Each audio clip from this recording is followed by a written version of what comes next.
Hello. तो अभी अपन करेंगे एसएम का chapter number 5 strategy implementation and evaluation.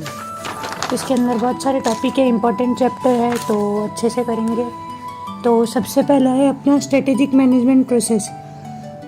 SM process क्या होता है? Strategic management entails both strategic planning and implementation and is the process of identifying and executing the organization's strategic plan by matching the company's capability with the demand of the environment. Basically ऐसा बोल सकते हैं कि set of activities होते हैं इन sequence में जो कि मेजरेबल है, कोऑर्डिनेटेड है। और ये तो मैं अलग एक्सप्लेन कर रहा हूँ, बट ठीक है, ये भी एक कॉन्सेप्ट है। बहुत सारी सेट ऑफ एक्टिविटीज़ को एक सीक्वेंस में करके मेजरेबल है कि नहीं वो चेक करके कोऑर्डिनेट करेंगे तो अपने को कॉम्पिटिटिव एडवांटेज मिलेगा। कैसे मिलेगा? करंट इंटेंट जो भी है, फिर उसमें इनपुट करो, फिर प्रोसेस करो, फिर आउटपुट निकलेगा, फिर वहाँ से कॉम्पिटिटिव एडवांटेज मिलेगा। Features of strategic management process क्या क्या है? SM process is a dynamic and continuous. A change in any one of the major components in the model can necessitate a change in other component. It can be best studied and applied using a model. एक model को use करके उसको अच्छे से study और apply कर सकते हैं। तो पहला स्ट्रेटेजिक मैनेजमेंट मॉडल, ये पूरा टेबल दिया है तो इसको थोड़ा बहुत ऐसे विजुअलाइज करने का ट्राई कर। मैं तो देख के ही बता रहा हूँ। हाँ, तो सबसे पहले स्ट्रेटेजिक एनालिसिस, यानी कि अपनी प्री कंडीशन। यहाँ पे करंट इंटेंट अपने को पहले आइडेंटिफाई करना है। करंट इंटेंट क्या है? स्ट्रेटेजिक एनालिसिस करेंगे। फिर उसके बाद ये स्ट्रेटेजिक इंटेंट होगा, उसके बाद स्ट्रेटेजी फार्मूलेशन, फिर स्ट्रेटेजिक अल्टरनेटिव चॉइस, फिर स्ट्रेटेजिक इम्प्लीमेंटेशन एंड कंट्रोल। जो स्ट्रेटेजिक इंटेंट है वहाँ पे अपने को रिवाइज इंटेंट करना है। फिर उसके बाद स्ट्रेटेजिक जो फार्मूलेशन है वो अगर इफ़ेक्टिव है, साउंड है, इनफेक्टिव है, फ्लॉड है, ये सब चेक करना है। और जो स्ट्रेटेजिक इम्प्लीमेंटेशन एंड कंट्रोल होगा वो इफ़िशिएंट हो एंड एक्सेलेंट हो सकता है या फिर इनएफिशिएंट एंड वीक हो सकता है। उसके बाद जो स्ट्रेटेजी इम्प्लीमेंटेशन एंड कंट्रोल है वहाँ पे हम लोग और ऐसे इवेल्युएट कर सकते हैं कि स्ट्रेटेजिक इवेल्युएशन है, वहाँ पे स्ट्रेटेजी फार्मूलेशन और इम्प्लीमेंटेशन करना है। इम्प्लीमेंटेशन अगर सेम है, सही है, तो अपने को कॉम्पिटिटिव एडवांटेज मिलेगा। If it is not same, deviation है, तो कंट्रोल लगाओ और फिर उसके बाद कॉम्पिटिटिव एडवांटेज गेन करो। तो थोड़ी थियोरी टेक्स्ट बुक में से देख लेते हैं। Basic elements of strategic management, इसके अंदर पहला जो मैं बोल रहा था स्ट्रेटेजिक एनालिसिस, मतलब कि केयरफुल एनालिसिस करना है फर्म के internal strength, weakness, external opportunity, threat, ये सब का। फिर स्ट्रेटेजी फार्मूलेशन होगा, यानी कि strategic analysis is use to conduct a strategy जो इनेबल करेगा फर्म को to use its distinctive competence to build competitive advantages. फिर स्ट्रेटेजिक चॉइसेस, अपने को चॉइस करना है। Choice and strategic choice refer to the process of selecting any one option for the implementation. फिर उसके बाद अपना नेक्स्ट वाला है इम्प्लीमेंटेशन, स्ट्रेटेजिक इम्प्लीमेंटेशन। उसका मतलब है कि planning of how to apply the choice of strategy. Strategic implementation क्या है? It is a translation of chosen strategy into organisational action. इसको बोलते हैं अपन इम्प्लीमेंटेशन, जो डेवलप करता है यूटिलाइज अमालगमेट ऑर्गेनाइजेशनल स्ट्रक्चर और that lead to competitive advantage and better performance. Strategic evaluation होता है उसके बाद। उसका मतलब है कि it is a final phase of the strategic management. It consist of the process to ensure that the organisation achieve its objective. और strategic evaluation significant है because various factors such as developing input, new strategic planning, urge for feedback, ये सब अपने को मिलेगा। And the strategic management process judging the validity of the strategic choices etcetera. फिर उसके बाद स्ट्रेटेजिक मैनेजमेंट के स्टेजेस इन डिटेल दिया है, वो पूरा वही प्रोसेस है। पहले developing a strategic vision, second setting objective, third step crafting strategy to achieve the objective and vision, fourth step implementing and executing the strategy, fifth step monitoring development, evaluating performance, making corrective adjustment. ये क्या है? Totally revised as needed in the light of the actual performance, changing condition, new opportunity and new idea। ये सबको implement करने के लिए 5 step दिए थे। फिर उसके बाद stages in strategic management process. तो यहाँ पे अपने पास टोटल 5 स्टेजेस है। पहला stage 1 strategic vision, mission and objective. यहाँ पे अपने को बेसिकली वही चैप्टर 1 का ज्ञान लिखना है। तो विजन एंड स्ट्रेटेजिक इंटेंट में CPT, market, technology and focus, ये सब लिखना है। फिर मिशन एंड स्ट्रेटेजिक इंटेंट, इसके अंदर आएगा external stakeholder and other manner in the organisation need to be clear about what organisation is seeking to achieve and how it expect to do so. इस level पे strategy concern नहीं है कि SBU की competitive strategy क्या, वो actually में concern है with the overall strategic direction. Corporate goal and objective flow करता है from the mission and growth ambition of the corporation. फिर उसके बाद corporate goals and objective. Corporate goals and objective, पहला objective setting exercises as a tool for stretching to an organization to reach its full potential. Second, objective are needed at all organizational level. First point जो था objective setting exercise a tool for stretching organisation, उसको और अच्छे से explain करें तो ऐसा है कि चैलेंज करना है कंपनी को, go all out delivery gains इन परफॉर्मेंस पुशेस इंटरप्राइज, वो अटक गया बीच में, go all out and deliver big gains in performance pushes enterprise to be more inventive, to exhibit some urgency in improving both financial performance and its business position, to be more intentional and focused in its action. Objective are needed at all organizational level. जो अपना second point था वो, उसको अगर further explain करें तो ऐसा लिखना है कि objective setting should not stop with top management establishing company-wide performance target. Company objective need to be broken down into performance target for each separate business, product line, functional department and individual work unit. फिर उसके बाद next topic है अपना environmental organisational analysis. उसके अंदर आएगा पहला environmental, this stage is the diagnostic phase of the strategic analysis. यहाँ पे इंटरनल और एक्सटर्नल दो टाइप के फेजेस है।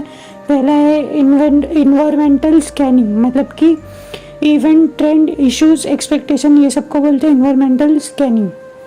फिर उसके बाद बेसिकली जो भी चैप्टर 2 का ज्ञान था वो सब इसके अंदर लिखना है। फिर ऑर्गेनाइजेशनल एनालिसिस, फिर उसके बाद short analysis, scenario analysis, competition analysis, chapter 2-3 का ज्ञान। फिर पोर्टफोलियो एनालिसिस, मतलब कि जो भी सारी मैट्रिक्स वगैरह थी, जी matrix, experience curve, BCG matrix, ABC जो भी थी एक्सेट्रा, वो सब पोर्टफोलियो एनालिसिस के अंदर आएगा। ये सब में बेसिकली चैप्टर 2-3 के बारे में अपने को लिखना है। फिर उसके बाद स्टेज 3 फॉर्मुलेटिंग द स्ट्रेटेजी। उसके स्ट्रेटेजी फॉर्मुलेट करने के लिए क्या करना पड़ेगा, पहले डेवलप द स्ट्रेटेजिक अल्टरनेटिव्स। फिर स्टेप 2 है deep analysis of various strategic alternative. फिर उसके बाद कंपनी में भी confronted with several alternative such as पहला stability, second expansion through intensification, expansion through diversification, retrenchment, combination. Retrench में हम लोग टर्न अराउंड कर सकते हैं, डाइवेस्टमेंट कर सकते हैं, लिक्विडेशन कर सकते हैं। स्टेप 1 में स्ट्रेटेजिक अल्टरनेटिव मतलब कि स्ट्रेंथ, वीकनेस, अपॉर्चुनिटी, थ्रेट, वो सब चेक करना है। Deep analysis of strategic alternative मतलब कि company confronted with several alternative, जो भी मैंने अभी बोला था ना, स्टेबिलिटी, एक्सपांशन, डाइवर्सिफिकेशन, उसके लिए क्वेश्चन पूछने का। स्टेबिलिटी के लिए should the company continue same business, और उसके बाद एक्सपांशन थ्रू इंटेंसिफिकेशन के लिए if it should continue the same business, क्या वो ग्रो करेगी by expanding the existing unit या फिर बाय एस्टेब्लिशिंग न्यू यूनिट्स और acquiring the unit in the industry. फिर एक्सपांशन थ्रू डाइवर्सिफिकेशन के लिए वो क्वेश्चन पूछेगा कि if it should it diversify into related area या फिर अनरिलेटेड एरिया। अगर उसको बिजनेस बढ़ाना है तो रिलेटेड में जाएगा, अनरिलेटेड में जाएगा। फिर उसके बाद रिट्रेंचमेंट, यानी कि अपने को देखना है कि should it get out of the existing business fully या फिर पार्शली। फिर इसके बाद कॉम्बिनेशन स्ट्रेटेजी वो लगा सकता है, इट में follow the combination strategy called as combination, मतलब alternative called as combination strategy. फिर इसके बाद strategic stages in the SM process, इसके अंदर का स्टेज 4 है implementation of the strategy. Implementation of strategy, ये देख के अपने दिमाग में सबसे पहले वही आता है, वो जो ट्रायंगल है ना, strategy is formulated eight top level and implemented at lower level through operating plan, और ये ऑपरेशन ओरिएंटेड एक्टिविटी होती है। तो इसमें पहला implementation and execution are the operation oriented activity, और ये most demanding and time consuming process होता है, time consuming part SM process. फिर उसके बाद it shapes the performance of the core business activity in a strategy supportive manner. फिर 5th point में requirement, यानी कि अपने को वही लिखना है पूरा इंटरनल इन्वायरमेंट के फैक्टर जिससे स्ट्रेंथ या फिर वीकनेस आती है वो सब, जैसे कि direct organisational change, motivate people, build strength and competencies, competitive capabilities, create a strategy, supportive work climate and meet और बीट द परफॉर्मेंस टारगेट। फिर उसके बाद है principal aspect of strategy execution process. इसके लिए अपने को मेमोरी कोड दिया, BMC's leadership policy is the best. Principal aspect of strategy execution process, execute करने के लिए क्या क्या अपने को करना है। तो यहाँ पे ऐसे बेसिकली बहुत ज़्यादा ही बोल रहा हूँ। तो यहाँ पे अपने को पहले देखना है कि resource, capability, competency, core competency, ये सब अपने पास कितनी है, कैसी है, और अगर उसमें डिविएशंस आ रहे हैं तो उस पर कंट्रोल करना है। कैसे करेंगे? PPP, पॉलिसी, प्रोसीजर, प्रैक्टिस को लगा के, एंड द ऑर्गेनाइजेशनल स्ट्रक्चर। तो BMC leadership is the best policy, BMC's leadership policy is the best. तो B से डेवलपिंग बजट्स, M से मोटिवेटिंग पीपल, C से creating a culture and work climate for the best, BMC। फिर उसके बाद छोटा S यानी कि स्टाफिंग, BMC's लीडरशिप यानी कि प्रोवाइडिंग लीडरशिप, पॉलिसी यानी कि पॉलिसी एंड ऑपरेटिंग प्रोसीजर्स, ये सब policy and operating procedure facilitate करेंगे rather than impede effective execution. Each the best, is मतलब कि installing the information and the operating system, the best यानी कि using best known practices for the continuous improvement. एक बार वापस देखते, developing budget, staffing, policies and operating procedure, using best known practices for the continuing improvement, installation of information and operating system, motivating people, creating culture and work climate for the best strategy execution, with providing leadership। फिर अपना stage 5 है इन the SM process, इसका नाम है strategic evaluation and control. यहाँ पे total 6 step है इसके अंदर, ये अपने को याद रखने हैं, मतलब इसकी लैंग्वेज वगैरह बहुत ज़्यादा ज़रूरी है। तो stage 1 companies direction and strategy must match, मतलब स्ट्रेटेजी फॉर्मुलेट की है वर्सेस जो इम्प्लीमेंट की है वो ओके है क्या, वो दोनों सेम है कि नहीं, वो बराबर चल रही है कि नहीं। स्टेज 2 में encounter disruptive change in its external environment, stage 2 में इनकाउंटर करता है disruptive change in its external environment. Step 3 find out deviation from standard set if any. Step 4 modified strategic vision, direction, objective and the strategy over time. Step 5 periodic assessment, मतलब कि strategy जो implement कर रहे हैं वहाँ पे अगर problem है तो फिर अपने को कंट्रोल्स लगाने। Step 6 continuous improvement. तो इसकी लैंग्वेज बहुत हार्ड रहती है, तो सर ने एक डायग्राम बताया था वो देख के अपने को मतलब इमेजिन करके फिर पॉइंट्स बनाने। स्ट्रेटेजी फॉर्मुलेशन स्टार्ट करेंगे तो उसमें बहुत डिविएशन होंगे इम्प्लीमेंट करते टाइम, फिर उसके बाद कॉम्पिटिटिव एडवांटेज मिलेंगे। तो अपनी स्ट्रेटेजी फॉर्मुलेशन या तो साउंड हो सकती है यानी कि इफेक्टिव, या फिर फ्लॉड मतलब इनइफेक्टिव हो सकती है, और इम्प्लीमेंटेशन एक्सेलेंट, इफिशिएंट जोरदार होगा, या फिर इनइफिशिएंट और वीक होगा। तो उसके लिए अपने को पहले ऐसे मतलब खुद से इंग्लिश बना लेने का। If strategy formulation and implementation is on the same pace means the formulation is sound and implementation is effective, company will keep on doing incremental improvement and gaining its competitive advantage CA as it is.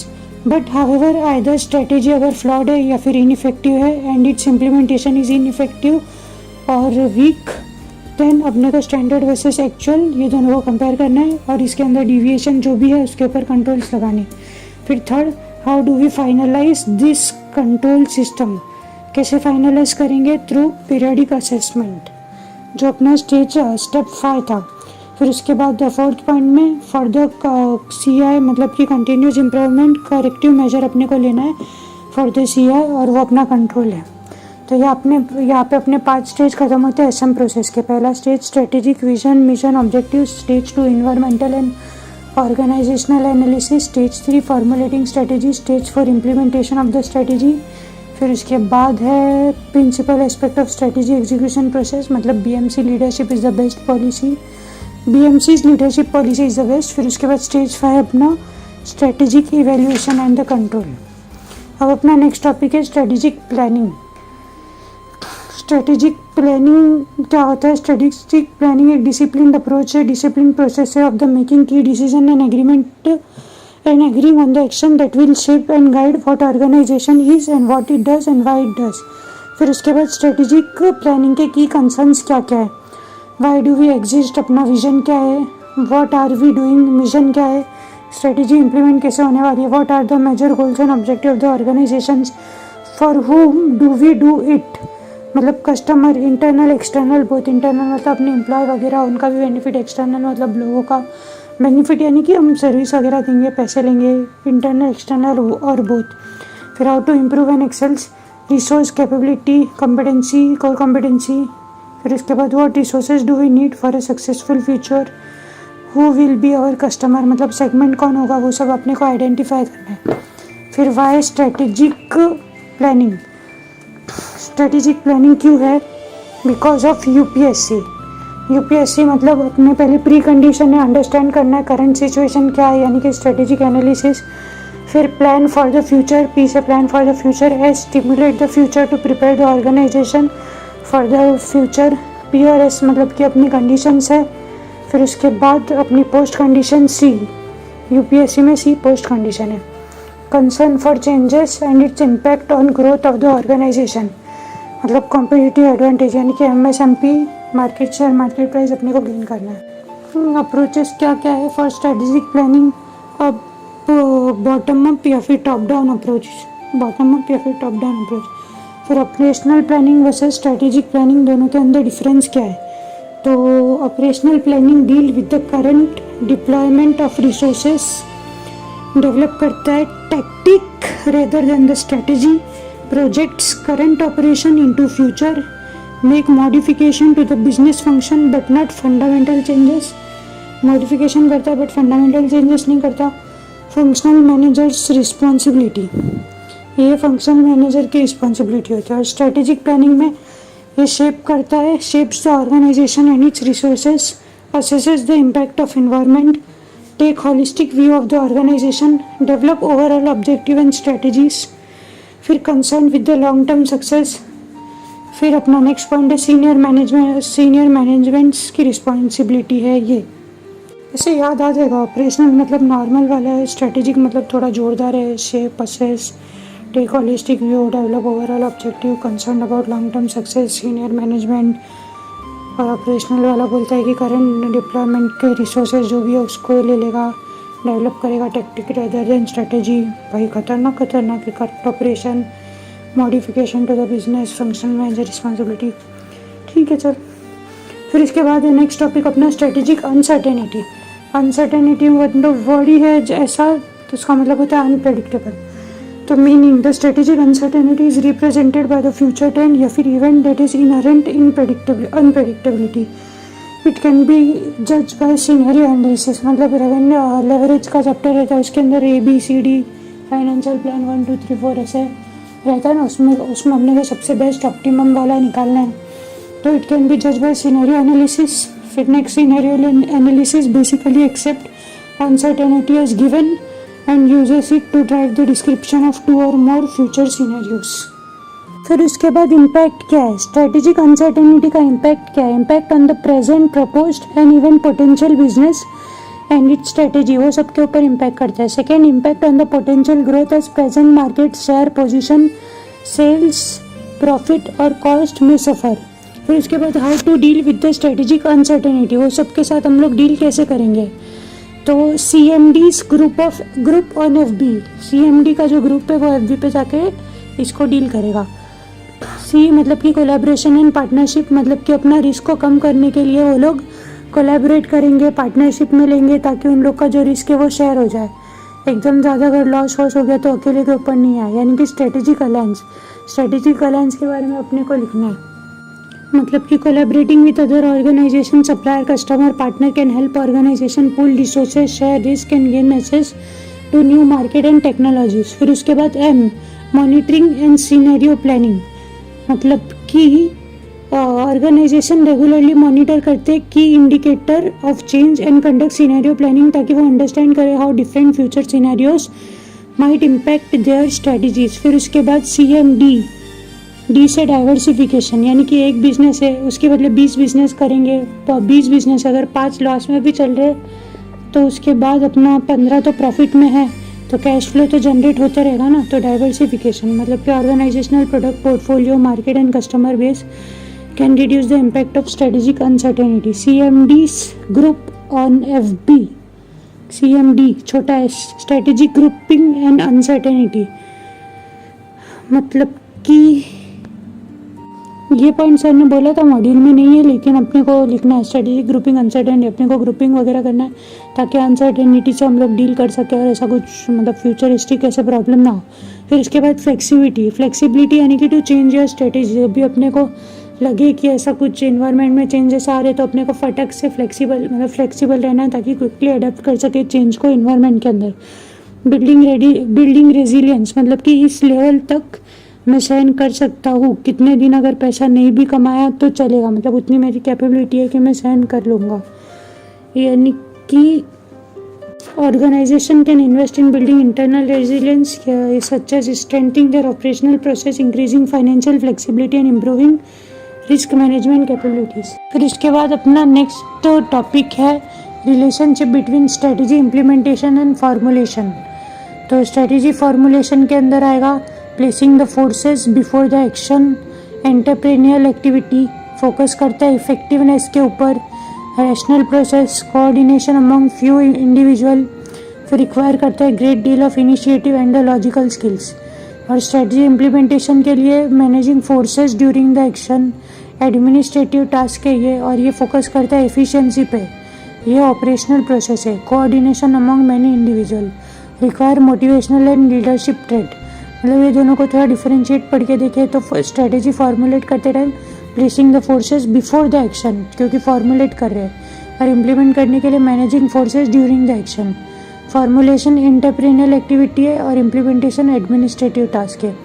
Formulation focus करता है effectiveness पे और implementation focus करता है, emphasise करता है efficiency पे।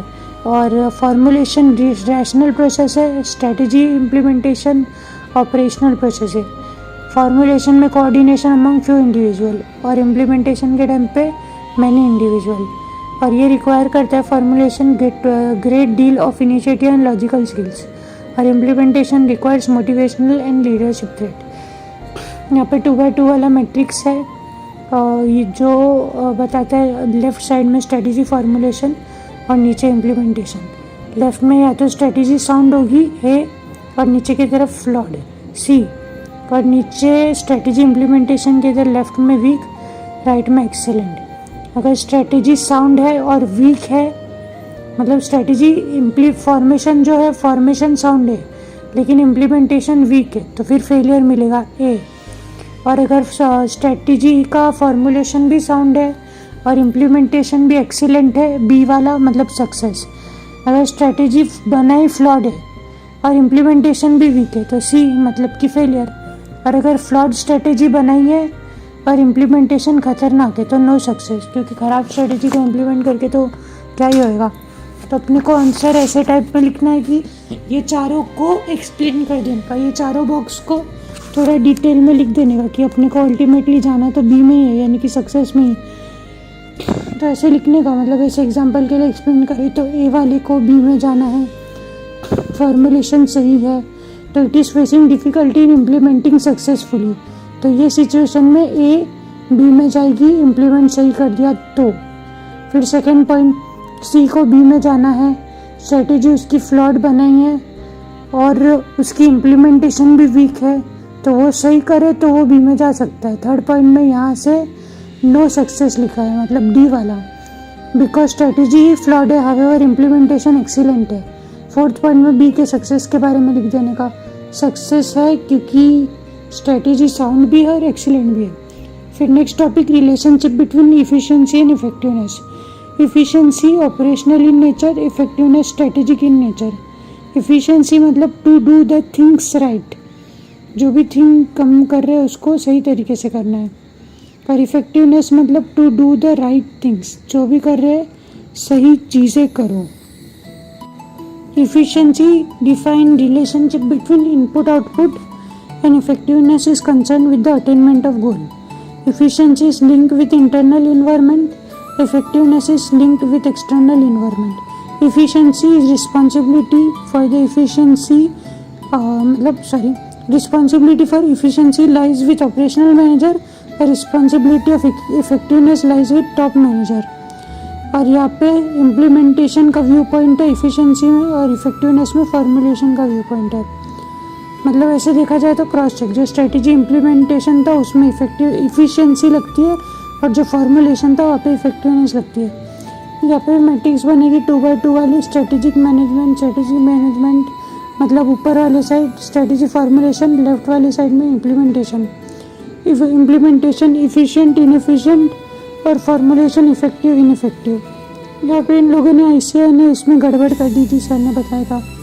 तो स्ट्रेटेजी अगर इफिशिएंट है और इफेक्टिव है तो थ्राइव, इनइफेक्टिव है अगर फॉर्मुलेशन और इफिशिएंट है इम्प्लीमेंटेशन तो डाई स्लोली, और अगर इनइफिशिएंट इम्प्लीमेंटेशन है लेकिन फॉर्मुलेशन इफेक्टिव है तो सर्वाइव।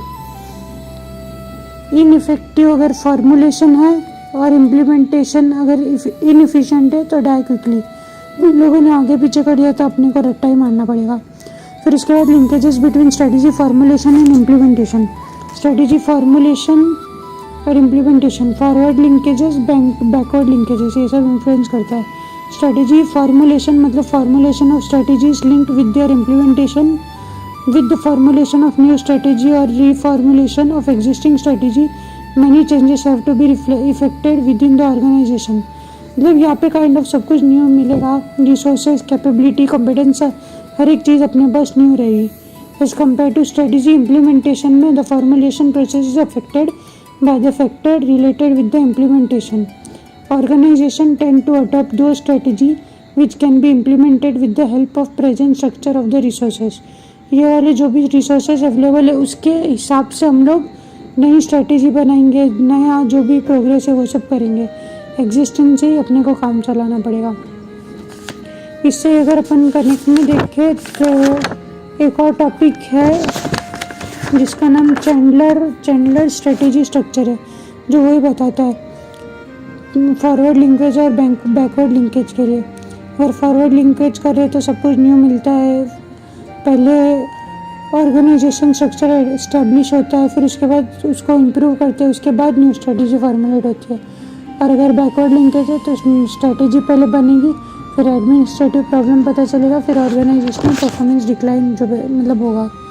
फिर उसके बाद issue considered in strategy implementation, क्या क्या इशू कंसिडर करते हैं? Project implementation, procedural implementation, resource allocation, structural implementation, functional implementation, behavioural implementation. ये सारी इशू है जो भी कंसिडर होती है वाइल हम लोग इम्प्लीमेंट कर रहे हैं स्ट्रेटेजी। फिर आता है नया टॉपिक स्ट्रेटेजिक चेंज। अगर business if business environment changes तो स्ट्रेटेजी वो भी चेंज होनी चाहिए, बट वहाँ पे अनसर्टेनिटी होती है। तो अपना सबसे पहला steps to initiate strategic change, इसके 3 स्टेप है। इनिशिएट करना है अगर स्ट्रेटेजिक चेंज तो 3 स्टेप है। RCI, R मतलब recognize the need for the change, यानी कि स्ट्रेटेजिक एनालिसिस। फिर C क्रिएट करना है a shared vision to manage change. Shared vision मतलब bottom up top down approach, ये सब करके यानी कि स्ट्रेटेजी फॉर्मुलेट करना है। स्टेप 3 में इंस्टीट्यूशनलाइज द चेंज। फिर इसके बाद कुछ 11 फेजेस ऑफ स्ट्रेटेजिक चेंज, मतलब क्वेश्चन में तो ऐसे ही दे देगा फेजेस ड्यूरिंग स्ट्रेटेजिक चेंज। तो इसके अंदर 3 स्टेप। पहला अनफ्रीजिंग द सिचुएशन, मतलब स्ट्रेटेजी इम्प्लीमेंटेशन फॉर्मुलेशन जो भी स्टेप 1 और 2 जो इसमें था ना इनिशिएट करते चेंज, वो वाला strategic analysis plus strategic formulation, unfreezing the situation. फिर step 2 change to new situation, मतलब स्ट्रेटेजी इम्प्लीमेंटेशन करेंगे।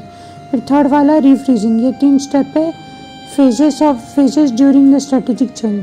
फिर जो HC केलमैन करके नाम है, उसने 3 फंडामेंटल वगैरह बताया, मतलब कि CII, compliance, identification, internalisation.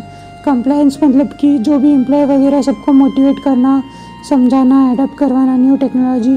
Identification मतलब रिवॉर्ड सिस्टम वगैरह देने का, कि वो employee of the year, employee of the month, वो सब करते। इंटरनलाइजेशन मतलब वही मोटिवेट करना वगैरह, वो सब चीज़ें आती है इसके अंदर।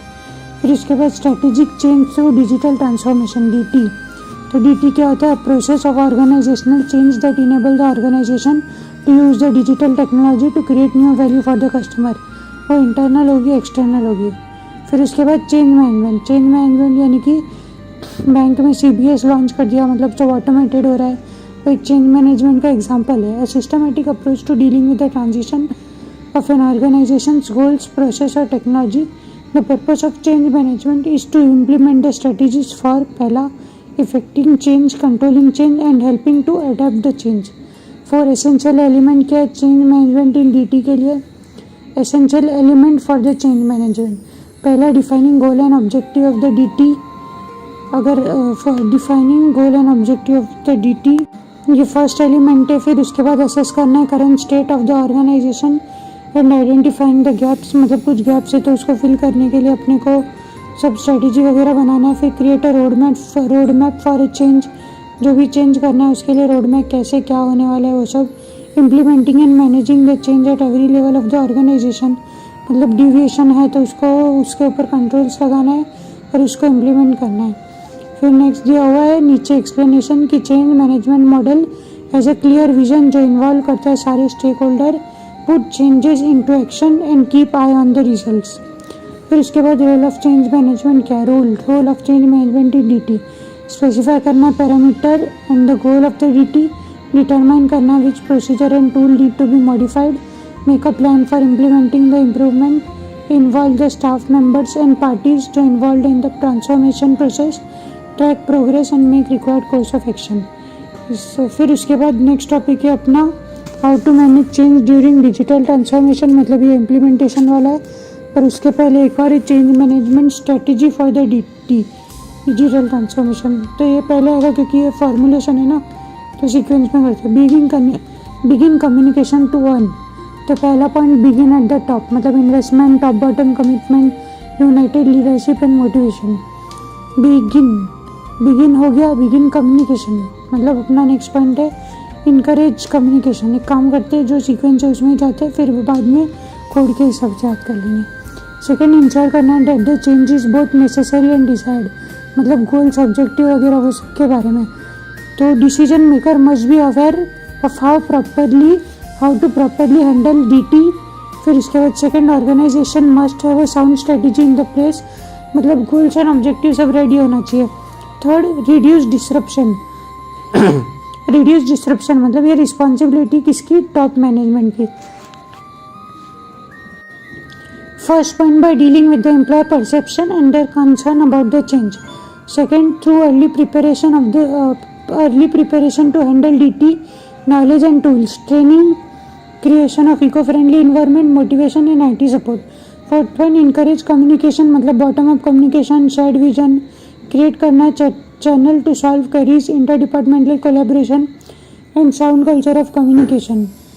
रिकॉग्नाइज करना that change is in the norm not the exception. Change readiness, मतलब प्रिपेयर करना for the change in advance and फिर उसको एक्सपेक्ट करना है, पहले लोगों को प्रिपेयर तो करो उसके लिए। फिर second point, the ability to continuously initiate and respond the change in way that create advantage, minimise risk and sustain performance. इसका कोड क्या था? बिगिन कम्युनिकेशन टू अर्न, तो पहला begin at the top, encourage communication, to earn, तो 2E से आएगा ensure that the change is both necessary and desired. ऐसे कुछ नहीं है। फिर R से रिड्यूस डिसरप्शन, N से recognise the change is the norm not the exception. फिर इसके बाद अपना next topic how to manage change during digital transformation, तो इसका कोड है बी रेडी फॉर ACCA। ये इसका मतलब होता है स्ट्रेटेजिक इम्प्लीमेंटेशन, जब हम लोग हाउ टू मैनेज चेंज ये सब करें। तो पहला, specify the DT aims and objective, what is the intended outcome, what are the objective that must be accomplished, मतलब कि शेयर्ड प्लानिंग। ऑलवेज कम्युनिकेट, मतलब bottom up communication with the stakeholder including employee, client and other parties. ये सब हम लोग implementation के time कर रहे हैं। फिर be ready for the resistance, मतलब कि having a strategy in place for dealing with any resistance that may arise, change management बोलते हैं इसको। फिर implementing changes gradually, give people time to become use to the way of doing this, CII यानी कि वो ऊपर वाला। Compliance, identification and internalization, offer assistance and training. मतलब worker need guidance in the proper in the new procedure software application etcetera. तो ये implementation के सब पॉइंट्स हो गए। बी रेडी फॉर ACCA मतलब कि first B ready for resistance, फिर उसके बाद बी रेडी फॉर ACCA है ना। तो पहला specify the DT aims and objective, always always always communicate, फिर इम्प्लीमेंट द चेंजेस ग्रेजुअली, फिर उसके बाद next offer assistance and training. फिर उसके बाद है अपना organizational framework MC Kinsey theory model, मतलब 7S मॉडल है। Strategy, structure, system, style, shared value, staff skill. तो यहाँ पे हार्ड एस सॉफ्ट एस है। तो हार्ड एस अपने पास 3 है, strategy, structure and system. Soft S है style, shared value, staff skill. ये सब इंटरनल है सॉफ्ट वाले, हार्ड वाले एक्सटर्नल है। स्ट्रेटेजी मतलब कि बिल्ड करना है core competency and achieve C है। स्ट्रक्चर मतलब सेंट्रलाइज, डिसेंट्रलाइज यानी कि फंक्शनल या फिर डिविजनल कुछ भी हो सकता है। सिस्टम मतलब development of daily task, operation and team is the most effective and efficient manner, in the most effective and efficient manner. फिर उसके बाद स्टाइल, सॉफ्ट एस चालू हो गया। स्टाइल मतलब कि लीडरशिप स्टाइल वगैरह वो सब के बारे में एक्सप्लेन करने का। शेयर्ड वैल्यू यानी कि core value which get reflected within the organisation and culture. Staff मतलब talent pool of the organization. Skill यानी कि कोर कॉम्पिटेंसी और the key skill of the employees. तो यहाँ पे अपना ये वाला ऑर्गेनाइजेशनल फ्रेमवर्क्स MC केनिस की थियोरी भी खत्म होती है। तो हम लोग 5th चैप्टर के नेक्स्ट पार्ट की तरफ बढ़ते हैं। तो पहला टॉपिक है limitation of MC केनिस 7S model. जो 7S मॉडल था उसका वो हार्ड सॉफ्ट वाला, उसकी लिमिटेशंस क्या है। पहला, ignore external environment factors, static model, performance evaluation parameters are missing, strategic formulation and execution gap. इसका ये है मेमोरी कोड इग्नोर SPG। थोड़ा बहुत एक्सप्लेनेशन भी बता देता हूँ तो एग्ज़ाम में काम आएगा। इग्नोर एक्सटर्नल इन्वायरमेंट फैक्टर मतलब कि एक्सटर्नल इन्वायरमेंट को इग्नोर करता है, मतलब उसकी जो इम्पोर्टेंस है उसको इग्नोर करता है, डिपिक्ट करता है खाली क्रूशियल एलिमेंट्स जो भी है within the organisation. Ignores SPG, S मतलब स्टैटिक मॉडल, मतलब कि वो ज़्यादा स्टैटिक है और लेस फ्लेक्सिबल है डिसीजन मेकिंग के लिए। फिर SP से performance evaluation parameters are missing. इसका मतलब कि क्लियरली एक्सप्लेन नहीं करता कंसेप्ट ऑफ ऑर्गेनाइजेशनल इफेक्टिवनेस और परफॉर्मेंस। फिर उसके बाद लास्ट पार्ट है अपना G मतलब strategy formulation and execution gap. तो यहाँ पे उसको जनरली क्रिटिसाइज करते हैं हम लोग, missing out the real gap in conceptualising and execution of the strategy. फिर अपना नेक्स्ट टॉपिक है ऑर्गेनाइजेशनल स्ट्रक्चर। ऑर्गेनाइजेशनल स्ट्रक्चर क्या होता है। It is typically hierarchical arrangement of line of authority, communication, rights and duties of organisation. फिर उसके बाद है an organisation is structured for 2 major reason. पहला, स्ट्रक्चर लार्जली डिक्टेट करता है how the objective and policy will be establish. Structure dictate करता है how resources will be allocated. Small firms are functionally structured मतलब centralise. Small firms functionally structure होती है, इसको centralise बोलते हैं। Medium firms are divisionally structured, these are known as decentralised. Large firm are in SBU या फिर matrix structure. फिर उसके बाद Chandler strategy structure relationship. Chandler strategy structure relationship, यहाँ पे पॉइंट्स दिया हुआ है। Meaning, change in strategy, second leads to changes in the structure follow the growth strategies, growth strategy follow certain pattern to achieve the goals and objective. मतलब इसका table ऐसा दिया हुआ है एक्सप्लेनेशन के लिए। 3 बॉक्स है, फिर इसके नीचे 2 बॉक्स है और ये सब ऐसे घूम घूम के कनेक्ट हो रहे हैं। तो पहला, न्यू स्ट्रेटजी इज फॉर्मुलेटेड, फिर इसके बाद न्यू एडमिनिस्ट्रेटिव प्रॉब्लम इमर्ज, फिर ऑर्गेनाइजेशनल स्ट्रक्चर परफॉर्मेंस डिक्लाइंस। मतलब ये टर्न अराउंड स्ट्रेटजी है। सबसे पहले जब स्ट्रेटजी फॉर्मुलेट करते हैं, फिर न्यू एडमिनिस्ट्रेशन प्रॉब्लम आती है, मतलब कि ओल्ड स्ट्रक्चर है तो वो सब की प्रॉब्लम। तो इसको बोलेंगे हम लोग बैकवर्ड लिंकेज। मतलब बैकवर्ड लिंकेज यानी कि वही जो एग्जिस्टिंग रिसोर्सेज वगैरह है उससे हम लोग वापस से ट्राई करते हैं कम बैक करने का वो। फिर नीचे के 2 बॉक्स है उसको फॉरवर्ड लिंकेजेस बोलते हैं। मतलब कि न्यू ऑर्गेनाइजेशनल स्ट्रक्चर इस्टेब्लिश, यहाँ पे सब कुछ न्यू रहता है। फिर ऑर्गेनाइजेशनल परफॉर्मेंस इम्प्रूव्स, यहाँ से परफॉर्मेंस अच्छा होते जाता है। उसके बाद न्यू स्ट्रेटजीज फॉर्मुलेटेड, उसके बाद न्यू स्ट्रेटजी बनती है और इसको बोलते हैं हम लोग फॉरवर्ड लिंकेजेस। फिर इसके बाद अपना नेक्स्ट टॉपिक है, उससे पहले इसका ये देख लेते हैं कि जो चैंडलर स्ट्रेटजी है उसका मतलब जो चैंडलर था उसने ऑलमोस्ट 100 अमेरिकन कंपनीज को स्टडी किया था। 100 of America largest firm from 1909 to 1959 including DuPont, General Motors, Standard Oil of New Jersey, Sears, Reebok. उसके बाद उसने वो सब कंक्लूड किया जो मैंने बोला ना, change in strategy, changes to leads to change in structure वगैरह वगैरह वगैरह, वही। और ये आता है ऑर्गेनाइजेशनल स्ट्रक्चर के अंदर, तो हम लोग वो वाले पॉइंट्स भी यूज़ करते हैं, जैसे कि वो small firm, functionally centralise, medium firm, divisionally decentralise, वो सब। फिर इसके बाद अपना नेक्स्ट टॉपिक है simple structure. Simple structure suitable for the company that follow a single business strategy and offer a line of product in a single geographical market. Implement focused on the cost leadership या फिर focus differentiation strategies.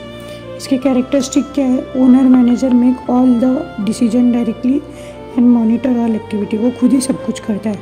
Simple structure है। Little specialisation of task, few rules और little formalisation, मतलब छोटी form है तो वो ज़्यादा कुछ नहीं कर सकते, तो लिटिल स्पेशलाइजेशन है।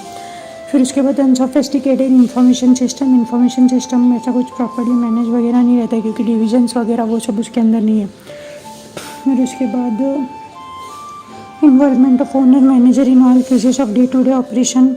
फिर communication is frequent and direct, तो भी कोई भी स्ट्रैटेजी वगैरह अपने को बनानी है तो डायरेक्टली कम्युनिकेट करके बन जाती है, इसीलिए अपने पास कॉम्पिटिटिव एज भी है कि फटाफट से एग्जीक्यूट कर सकते हैं। फिर उसके बाद पोटेंशियल सी है innovation, greater structural flexibility and ability to respond more rapidly to environmental changes. फिर इसके बाद इश्यूज और लिमिटेशन क्या है सिंपल स्ट्रक्चर के? कंपनियाँ outgrow the simple structure in case of growth. Second, unable to process competitively relevant information को process नहीं कर पाती, क्योंकि छोटे स्ट्रक्चर है, ज़्यादा कुछ ये लोग हैंडल नहीं कर पाएंगे। The above generated huge pressure on the owner manager due to lack of organisational skills और एक्सपीरियंस। फिर inconsistent with the company strategy, unable to deal with more complex organisational functions. उसके बाद अपना नेक्स्ट पार्ट है functional structure.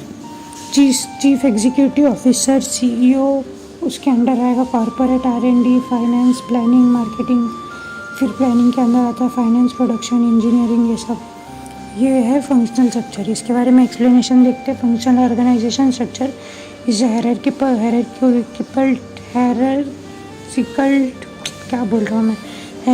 Type. People are grouped as per their area of specialisation, मतलब एक एक area में जो जो स्पेशलाइज है वो लोग काम करेंगे। Supervise by functional manager with expertise in the same field. फिर उसके बाद promote specialisation, worker are very skilled and efficient, allow quick decision making, expert can manage each department. Advantages of functional structure, promote specialisation, जो भी based on skill है वो minimise करता है need for elaborate control system, allows quick decision making, worker are very skilled and efficient, expert specialise activity and required specialist and better supervision. Disadvantage या फिर issues या फिर लिमिटेशन क्या है फंक्शनल स्ट्रक्चर के? अकाउंटेबिलिटी एट द टॉप, मतलब poor delegation, minimise career development opportunities, low employee morale, line staff conflict होती है इसके अंदर, inadequate planning for product and market, problem in communications and coordination, specialist में develop narrow perspective, losing the site of the company strategic intent. तो इसके बाद अपना next है डिविजनल स्ट्रक्चर। ये है more suited to large enterprise, बड़ी enterprise के लिए ये अच्छे काम का है। Independent division are created under the overall control of the HO, यानी कि हेड ऑफिस। फिर इसके अंदर टाइप्स ऑफ डिवीजन क्या क्या है? Division by geographical area, product, customer, process. Geographical area यानी कि local participation in decision making, improve coordination. Division by product यानी कि एम्फेसाइज कर सकता है on specific product and services जो डिफर करते हैं सब्सटेंशियली। डिवीजन बाय कस्टमर मतलब कि to cater the need for defined customer group, कोई कस्टमर की जो डिमांड है उसको एकदम प्रॉपरली वो एलोकेट कर पाएगा। Divisional by the process similar to the functional structure, but division are also responsible for the revenue generation.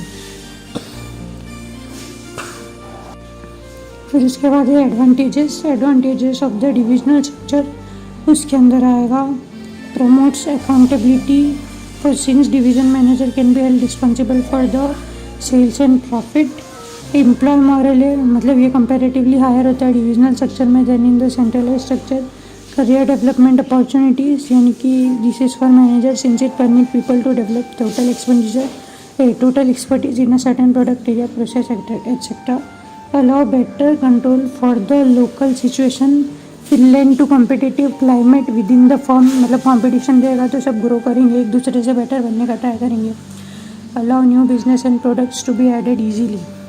फिर इसके बाद इसके डिसएडवांटेजेस क्या क्या है। Each division require functional specialist या फिर एक्सपर्ट कोई प्रोडक्ट या मार्केट में। Duplication of staff, services, facilities and personal require and next point है require an elaborate and costly headquarter driven control system. फिर उसके बाद organisational policy is inconsistent due to divisional bias and inequality.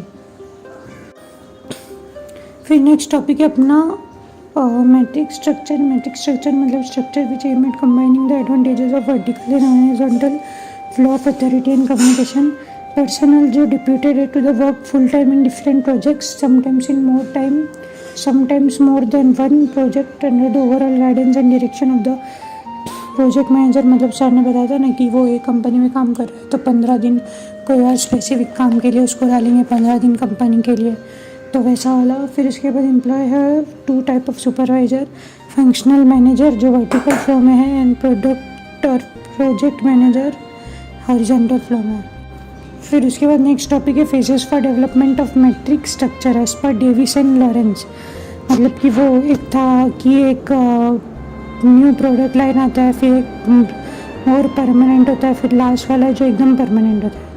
तो पहला cross functional task force, it is initially use when a new product line is being introduced, a project manager is in charge at the key horizontal link. फिर उसके बाद brand management, cross functional task force के बाद brand management जो it is a if the cross functional task forces become more permanent, the project manager become a product और brand manager. Mature matrix, the functional and the product structure become permanent and it involved a dual authority structure। फिर इसके बाद next topic है अपना network structure. Network structure मतलब कि many activity are outsource non structured. फिर इसके बाद वर्चुअल ऑर्गेनाइजेशन होते हैं ये लोग mainly. Most suitable in the unstable environment, मतलब कहाँ से ब्रांड मैनेजर, कहाँ से डिज़ाइनर, कहाँ से अकाउंटेंट, कहाँ से डिस्ट्रीब्यूशन कंपनी, ऐसे सब मिक्स है unstable environment. Acting as a broker, example के लिए Flipkart, Amazon, Snapdeal etcetera.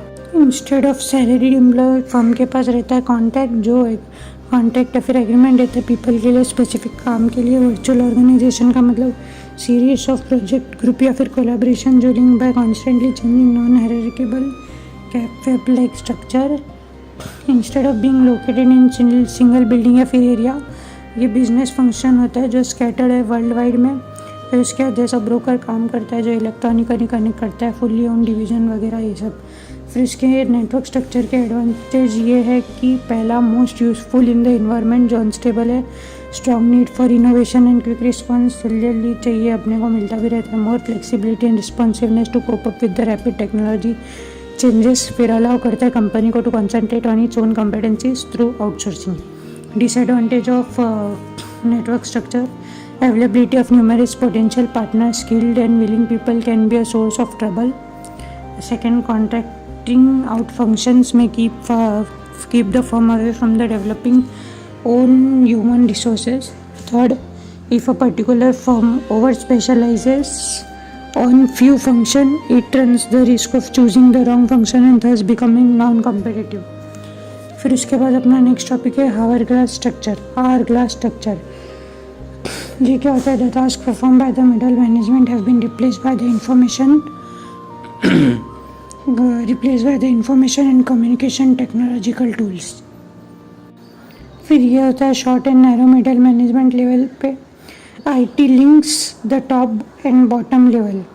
Example of IT behind HGS मतलब हावर क्लास स्ट्रक्चर के लिए CAS VOIP एक्सेट्रा, ये सब एग्जाम्पल के लिए, ये सब एग्जाम्पल है। फिर इसके बाद hourglass organisational structure consist of 3 layer, top layer, middle layer, bottom layer. फिर इसके बाद ये शॉर्ट नैरो होते हैं, मैंने बताया। इंफॉर्मेशन टेक्नोलॉजी लिंक करता है, IT लिंक करता है टॉप एंड बॉटम लेवल को। फिर इसके बाद narrow middle level coordinate diverse lower level of activity. फिर उसके बाद next contrary to the traditional middle level manager जो ऑफ्टेन स्पेशलिस्ट होते हैं। The manager in the higher class structure are generalists and perform wide variety of tasks. They would be handling cross-functional issues, implementing such as those from marketing, finance और production. इसके diagram में आता है wide at the top, narrow at the middle, widest at the bottom, मतलब बीच वाला वो बेली shaped होता है ना। बेनिफिट्स क्या है आर ग्लास स्ट्रक्चर के? It reduces the cost, it help in enhancing responsiveness by simplifying decision making. फिर उसके बाद decision making authority shifted close to the source of information so that वो ज़्यादा फास्टर हो जाए। फिर उसके बाद अपना नेक्स्ट टॉपिक है स्ट्रेटेजिक लीडरशिप।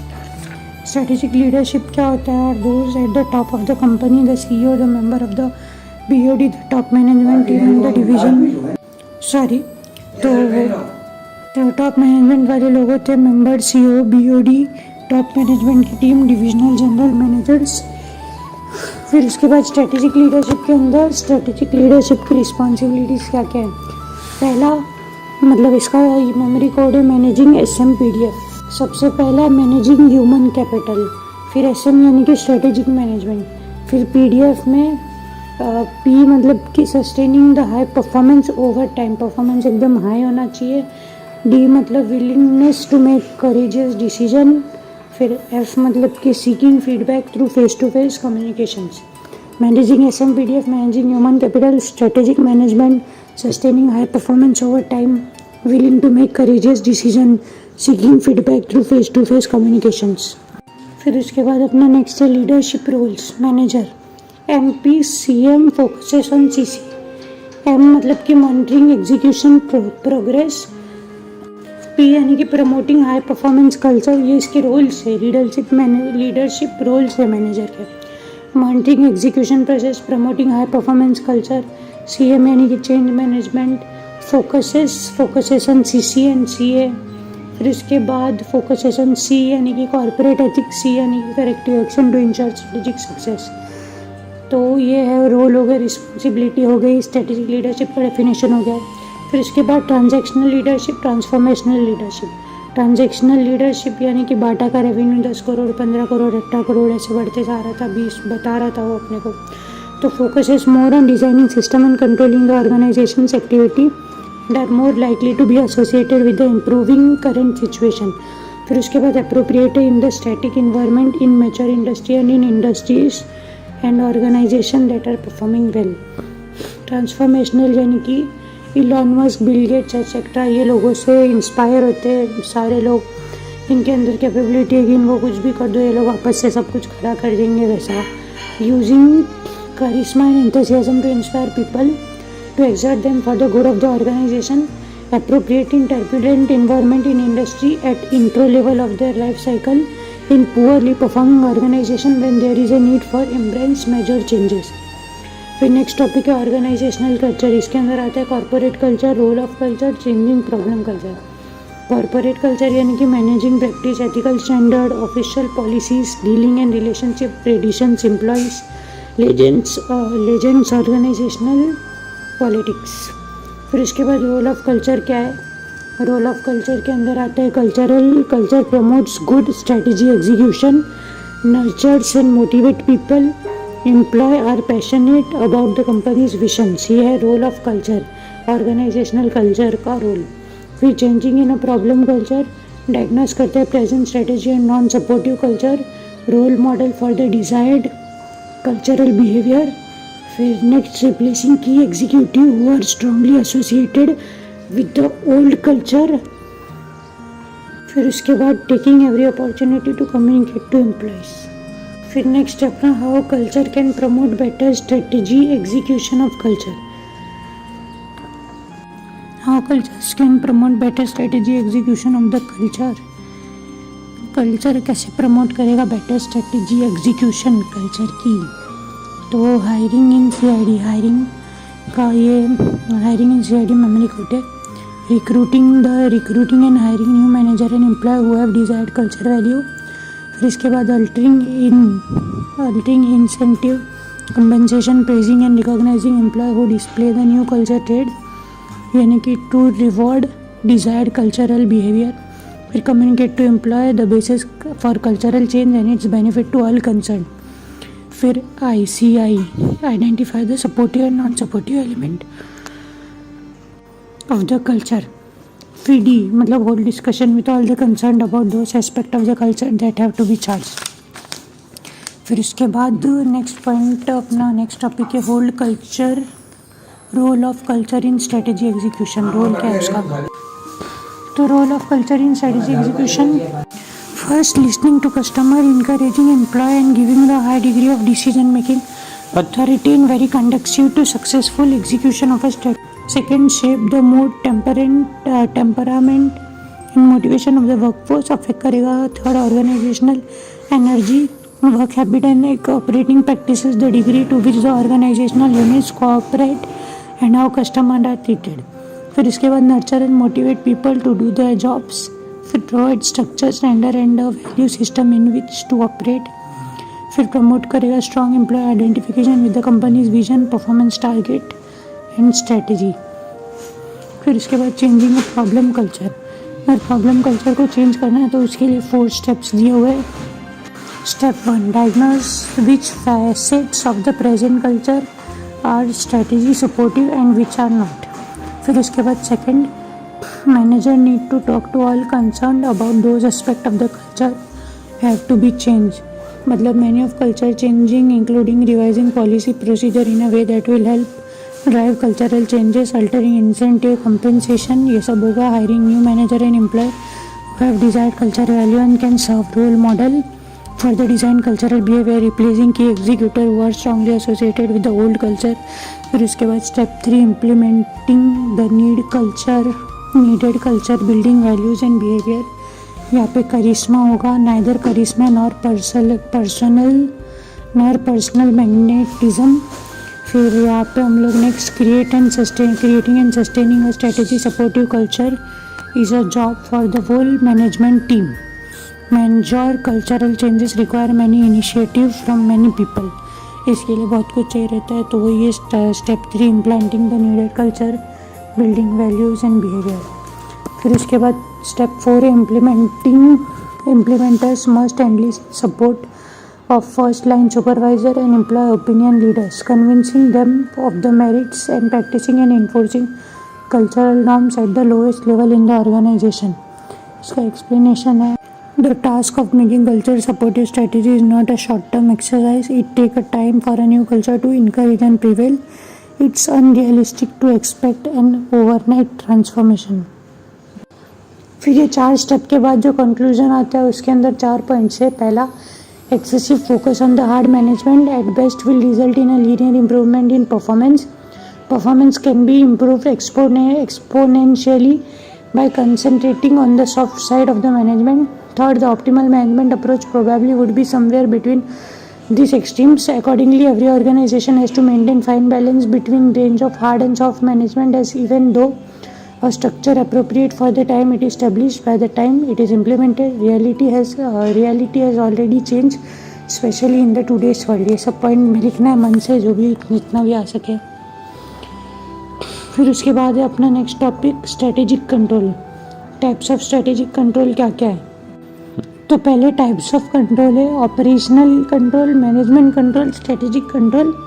स्ट्रेटेजिक कंट्रोल के अंदर 3 और आएंगे, ठीक है, 4 आएंगे. तो operational control system are design to ensure that day to day actions, यहाँ पे कीवर्ड है day to day actions, are consistent with the established plan and objective. Second, derive from the requirement of management control system. Management control is a set of measurement, analysis and action decision required for the timely management of the continuing operation of the process. Plus मतलब ऐसा बोलते कि operations को further control करने में help करते हैं management control. Example ROI, residual income, cost, product quality etcetera. फिर strategic control focuses on the dual question of whether strategy is being implemented as plan. जैसा प्लान किया था वैसे इम्प्लीमेंट हो रही है कि नहीं. The results produced by the strategy are those intended, जो इंटेंट किया था वही है कि नहीं. फिर उसके अंदर आता है पहला प्रीमाइस कंट्रोल, मतलब ये खुद का ही सोचेगा based on the certain assumption या फिर premises about the complex and turbulent organisational structure या organisational environment. Over a period of time this premise may not remain valid, क्योंकि इंटरनल प्रीमाइज, एक्सटर्नल प्रीमाइज ये सब रहते हैं. जो कंसर्न है इसके फैक्टर्स है वो. फिर स्ट्रेटेजिक सर्विलेंस, मतलब ये है स्ट्रेटेजिक सर्विलेंस इज अनफोकस्ड. ये इन्वॉल्व करता है casual environmental browsing It is general monitoring of various sources of information to uncover unanticipated information having a bearing on the organizational strategy. Special alert control यानी कि sudden change in the government, natural calamity, terrorist attack, unexpected merger acquisition by the competitor, industrial disaster and other such event may trigger an immediate and intense review for the strategy. फिर उसके बाद अपना next वाला है implementation control. Implementation control monitor करता है basically direction of the strategy. It is directed towards assessing the need for changes in the overall strategy in the light of the unfolding events and results associated with the incremental steps and actions. फिर उसके बाद 2 basic form of implementation control क्या क्या है. पहला monitoring strategic thrusts, milestone review second वाला.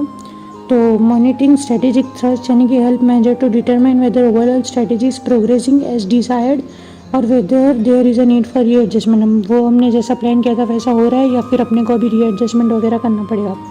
Milestone review all key activity necessary to implement strategy और segregation in terms of the time event और मेजर रिसोर्स एलोकेशन.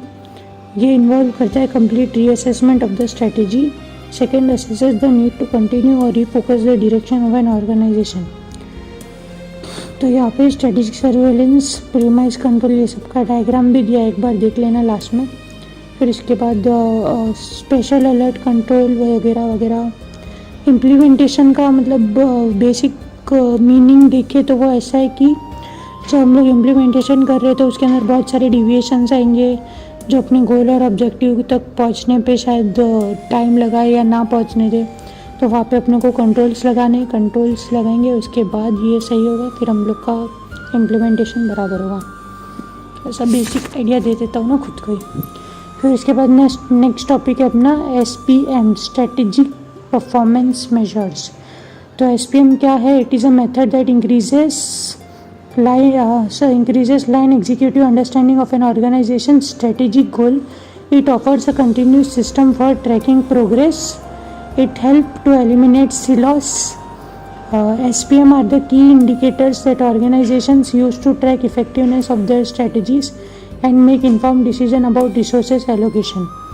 मतलब कि वो की इंडिकेटर है जो चेक करेगा, ट्रैक करेगा इफेक्टिवनेस ऑफ देयर स्ट्रेटेजी और इन्फॉर्म करेगा decision about resource allocation. Offer करेगा कंटिन्यूस ट्रैकिंग, ट्रैक करते रहेंगे कहाँ तक अपनी प्रोग्रेस पहुँची है. ये SPM में एक पॉइंट है हेल्प टू एलिमिनेट सिलॉस. इसका मतलब होता है ये सिलॉस को एलिमिनेट करता है by establishing common language among all the division of the organisation, ताकि वो कम्युनिकेट कर सके ओपनली एंड प्रोड्यूसिवली. फिर इसके बाद जो एडिशनल पॉइंट और देख लेते हैं. SPM प्रोवाइड करता है snapshot of the organisations performance, enable करता है लीडर को ताकि वो एसेस करे whether their strategy are aligned with their goals and objectives and to make necessary adjustment to improve their performance. Key performance measures are the indicator जो must be created, selected, combined into reports and acted upon so that strategy implementation can have tangible outcomes. फिर यहाँ पे 2 points है और there need to be clear cause and effect relationship between the indicator and the strategic outcome. KPI need to be carefully chosen because they will be influence the behavior of people within the organization. However, managers should be aware of the paralysis by over analysis. एक topic और है अपने text book में, managing the political aspect of implementing the strategy. तो people जो involve in the planning process for the implementation of strategy may be affected by 2 set of forces. पहला rational forces of openness, communication and self analysis can exist on one hand. Second वाला political forces, पहला rational, second political forces concerned with preserving empire and fostering internal rivalry, urge knowledge retention, selective communication and the caution. When these two techniques conflict, the potentially acceptable aspect may end up in the explicit strategy, while the sensitive element may form unspoken plan that contains the implicit strategy. फिर next है अपना types of strategic performance measure. SPM क्या है? तो यहाँ पे types of major और फिर एक्सप्लेनेशन इसी सीक्वेंस में जाता हूँ. Types of measure, financial measure मतलब कि revenue growth, return on investment, ROI, profit margin जो प्रोवाइड करेगा understanding of the organisation's financial performance and its ability to generate profit.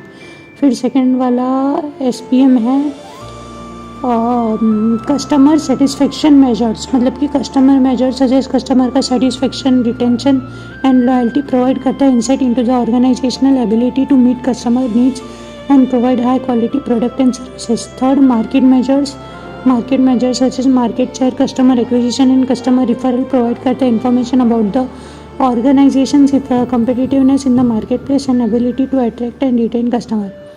Fourth, employee measures such as employee satisfaction, turnover rate and employee engagement provide करता है insight into the organizational ability to attract and retain talented employee and create positive work environment. Fifth वाला innovative measures such as research and development spending, patent application and new product line and new product launches provide करता है insight into the organisation's ability, ताकि वो innovate करे, create करे new product and services that meet the customer needs. फिर उसके बाद environmental measures such as energy consumption, waste reduction and carbon emission provide करता है insight into the organisational impact on the environment and its effort to operate in a sustainable manner. फिर क्या है अपने पास नेक्स्ट टॉपिक है importance of SPM। Importance अगर बोला तो ये सारे पंच लिखना है। ग्रेस मतलब पहला गोल अलाइनमेंट, RA मतलब resource allocation, C continuous improvement, E external accountability. तो ये इम्पोर्टेंस है, इसका एक्सप्लेनेशन। गोल अलाइनमेंट एक वर्ड में बोले तो strategy align to goals, and explanation देखे तो स्ट्रेटेजिक परफॉर्मेंस मेजर हेल्प करता है ऑर्गेनाइजेशन को अलाइन करने के लिए उसकी strategies with their goals and objective, ensure करेगा that they are on track to achieve their desired outcome. Second, resource allocation यानी कि to the area that will have the greatest impact on their performance, यानी कि strategic measure provide करता है organisation with the information they need to make inform decision about resource allocation, enabling them to prioritise their efforts and allocate resources to the area that will have the greatest impact on the performance. Third वाला continuous improvement यानी कि track करेंगे progress को और make an adjustment to improve the performance, मतलब strategic performance measure provide करता है organisation को with a framework for a continuous improvement, यानी कि इनेबल करेगा them to track their progress and make adjustment in to improve their performance over time. Fourth वाला external accountability जो provide करेगा clear picture of the performance to stakeholders, यानी कि SPM help करता है ऑर्गेनाइजेशंस को demonstrate करने के लिए accountability to stakeholder including shareholder, customer and regulatory bodies by providing the clear transparent picture of their performance. फिर उसके बाद how to choose the right SPM, इसमें 4 पॉइंट है। Relevance, data availability, data quality and data timeliness.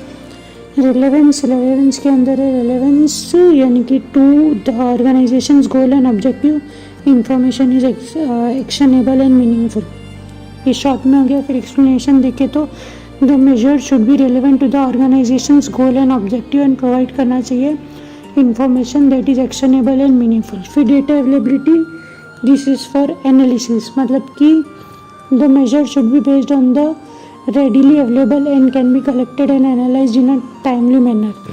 Data quality, integrity, accuracy and reliability. इसका explanation, the measure should be high quality data that is accurate and reliable. Data timeliness यानी कि current, updated and available होना चाहिए, मतलब the measure should be based on the data that is current and up to date, enabling the organization to make informed decision in a timely manner. यहाँ पे अपना SPM का पूरा ख़त्म होता है। नेक्स्ट टॉपिक है अपना KPI के लिए फर्स्ट पॉइंट है ROI, ROC, PE ratio, turnover ratio etcetera. KPI must be created, selected, combined into report and acted upon so that the strategy implementation can have tangible outcomes. There needs to be clear cause and effect relationship between the indicator and the strategic outcome. KPI need to be carefully chosen because they will influence the behavior of the people within the organization. जो भी organisation के अंदर है उनके behaviour को influence करेगा। Relationship हमको clear रखना है between indicator and strategic outcome, और KPI क्रिएट से ले कंबाइन करते हैं रिपोर्ट के अंदर ताकि वो एक्ट कर सके ऑन द स्ट्रेटेजी इम्प्लीमेंटेशन और उसको वहाँ से टेंजिबल आउटकम मिल सके। However the manager should be aware of the paralysis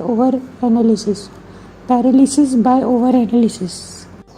and जब मैं SPM एक्सप्लेन करा था तो उसके अंदर मैंने लास्ट में KPM इंक्लूड कर लिया था, पर मुझे ही नहीं पता था। अब भी पता चला, एक बार वापस से रिपीट कर लेता हूँ ताकि मुझे ही पता तो रहे भाई। KPM measure and indicator must be created, selected, combined into the report and acted upon. सब कुछ सेम है, उसका क्लियर कॉज होना चाहिए, इफेक्ट रिलेशनशिप होना चाहिए। KPI need to be carefully chosen. भाई सही है भाई, ये तो आता है, मैं ऐसे ही चेक कर रहा था। तो यहाँ पे फाइनली अपना SM का चैप्टर 5th ख़त्म होता है। थैंक यू, अलविदा।